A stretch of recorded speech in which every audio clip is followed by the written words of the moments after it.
Атымтай жомарт. Атымтай жомарт өз есепсіз бай бола тұрып, күн сайын бір мезгіл үстіне ескі құсқы киім киіп, отын кесіп, шөп тасып жұмыс қылады екен. Бір күні өзінің жақын таныстары сұрады дейді. Жомарт, Құдай берген дәулетіңіз бар. Ашқа тамақ, жалаңашқа киім, үйсіздерге үй болдыңыз. Сөйтіп тұрып, өз басыңызды кемшілікке салып, жете алмаған жарылша отын кесіп, шөп тасығаныңыздың мағынасы не деп? Жомарт айтты дейді.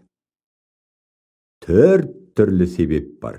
Әуелгісі әдемі ат, асыл киім, асқан дәулетті өне бойы әдет етсең, көңілге жел кіргізеді.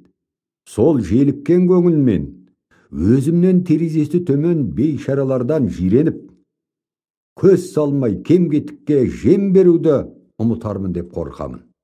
Екіншісі, бар бола тұрып, мен жұмыс қылмасам, мұның кемшілік екенін біліп, кейінгілер әбірет алсын деймін. Үшіншісі, күн сайын өз бейнетімен тапқан 1-2 пұлға нан сатып алып жесем де, бойыма сол тамақ болып тарайды. Еңбекпен табылған дәмнің тәттілігі, сіңімділігі болады екен. Төртіншісі, Құдай тағаламның берген дәулетін өзімсініп, тиісті орындарына жаратпай, көбісін өзім ішіп жеп, өзім тұтынсам, мал берген иесіне күнәлі болармын деп қорқамын деді.